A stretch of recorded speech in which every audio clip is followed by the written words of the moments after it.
Alright now, ladies and gentlemen, we are on part 7 of our Nano Reef series here, and we are on the closing thoughts and closing section. We're going to talk about fish and stocking nano fish. Now, one of the most popular fish by far that you're going to find when you start to enter this hobby is the clownfish. I mean, this thing is the go-to fish. I mean, who doesn't love Finding Nemo? Great movie, Disney. And it's one of the most, it is the most popular fish in the reef tank market when it comes to saltwater fish. Why? It's resilient, it's sociable, it eats just about anything, it's active, it's just a very fun fish to watch.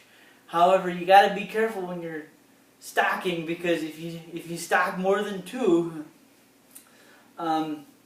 what will happen is either the female will accept the fish itself, or the third fish, or it will kill it. They will kill if they feel they feel threatened. Isn't that right, Gage? Absolutely. Another thing that people really like about the clownfish is the symbiotic relationship it has with an anemone.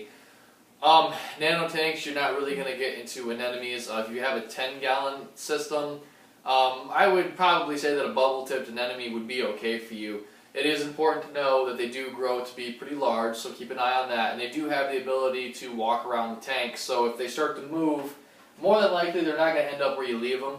So if they start to move around the tank, just make sure that they're not in the way of any corals, because they will sting and kill coral if they're by it. So just kind of move your corals to where your anemone moves.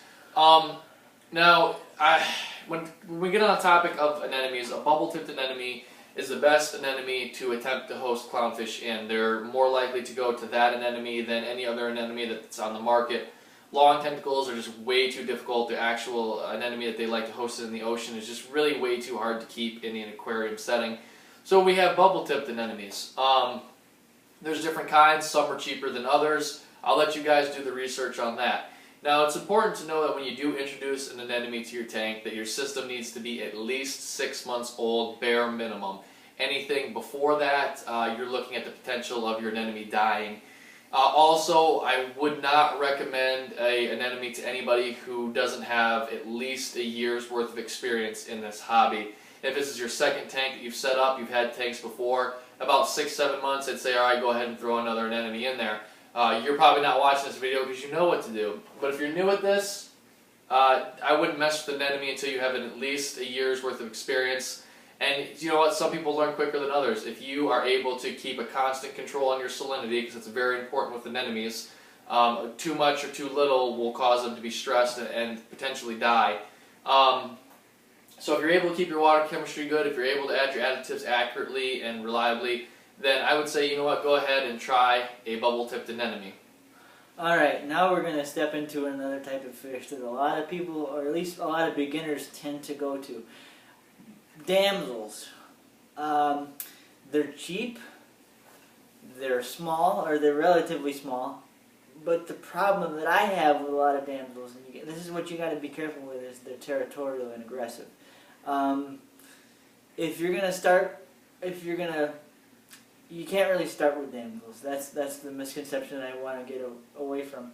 If you're going to deal with a damsel or consider a damsel for a nano aquarium, I would recommend putting it in last. Because otherwise, here's what's going to happen if you put a damsel in first. It's going to say, okay, this is my territory, this is my kingdom, and somebody else is going to go in, whether it's a clownfish or whatever, what have you, and they're going to go, what are you doing in my house? It's my territory. And they're going to pick on it continuously.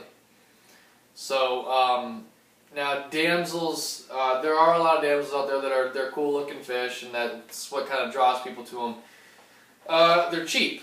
You know, you can go and you get a yellowtail blue damsel, which is a very brilliant blue coloration to it, and a bright yellow tail for about $6. So hey, that's a cheap fish. I could throw a few of those in my tank. But as Peter just mentioned, they're very territorial. So we recommend you add them last. Now, if you're looking for something similar to this, chromis, blue-green chromis is an excellent fish to add in a nano aquarium. However, they do like to be with other blue-green chromises. They are schooling fish. So 2 to 3 of those would be preferred. However, we are dealing with a nano system. So you don't really, if you want other fish in your tank, you don't have the room for 3 chromis. So one should be sufficient. Just make sure that if you do have a chromis in your tank, you are adding fish that are sociable, that are peaceful, that chromis is going to feel comfortable with.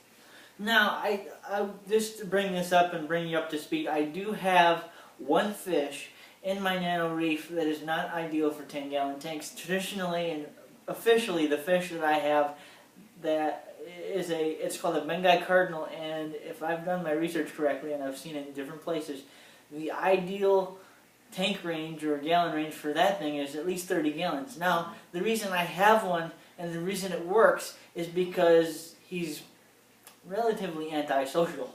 I mean, he just kind of goes off into a corner, does his own little thing, and he doesn't really bug my clownfish.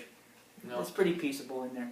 And just kind of to elaborate a little bit on that, our light just went out. That's the other thing Timer we discussed thing. earlier, timer. So another thing to kind of elaborate on what Peter just mentioned about the cardinal fish and saying, well, 30-gallon minimum.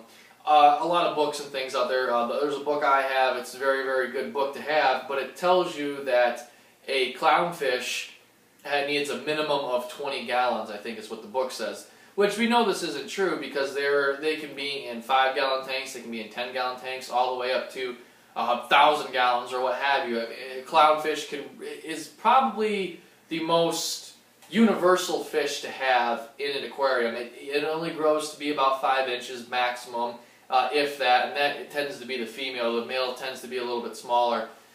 So when you're doing your research, watch your space and research your temperaments. Yeah, exactly. I mean, there's no reason why you can't fit. Like Peter mentioned, his Bengal cardinal works very well in a 10-gallon tank. Just know how big they get, know their temperament, and then you should be good from there. Yeah. Do we have anything we need to add, brother? Or I'm just going to turn this back on for sake of demonstration. Yeah. But let's see here. Would you like to go over, maybe, do we cover gobies?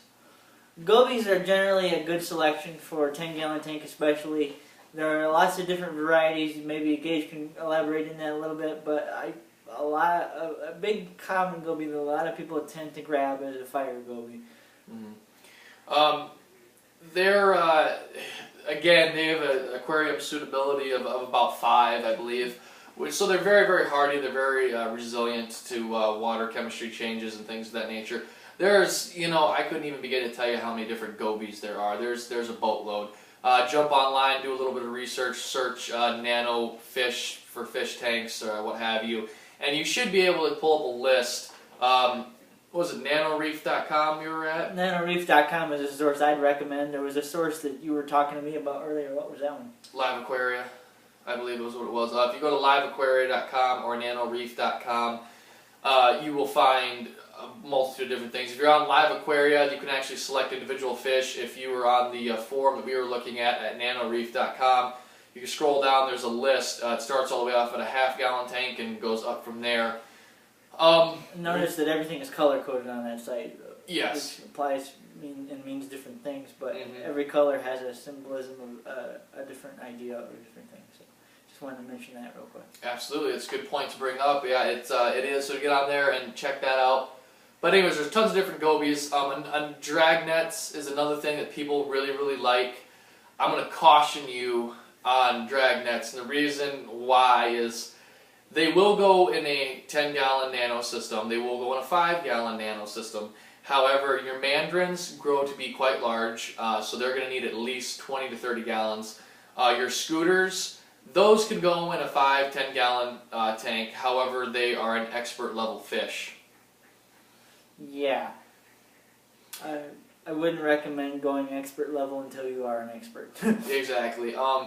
The reason that we consider drag nets and scooters of that nature to be, and there's other fish that fall into this category too, expert level fish, is because in a reef aquarium, as we discussed in previous episodes, you need time for your ecosystem to grow. There are things in your tank called copepods, which are basically these little bugs. Sometimes maybe you've seen them crawling around on your glass or your live rock. You wonder what are those? Well, those are copepods, and that is what these drag nets' primary source of food is. That is what they eat. If you do not have a well-established marine aquarium, 6 months or more, that allows these copepods to reproduce properly and produce out through your tank, your dragnet within the first couple of weeks, it's very possible that it will starve to death because that is what they eat. Yes, you can go out to your fish store and yes, you can buy these and add them to your tank, so they will naturally produce over time. However, it's important to know that the dragnets constantly eat. I mean, they eat a lot. They're scooting around all hours of the night eating because that's when these bugs like to come out. So if you don't have a well-established tank, I would not recommend them. Neither would I. Well, Gage, do you have anything to add, or do you think we should end this journey? I think that about does it for our Nano Reef special. So, you know, now it's up to you guys. We've kind of give you a little bit of tips, tricks, advice, some stuff we thought would be helpful. You know, but we don't have all the information. So we still hope you enjoyed this, though, because we enjoyed bringing it to you. So if you guys would like to see anything else, you know, leave us a comment, subscribe, like, share.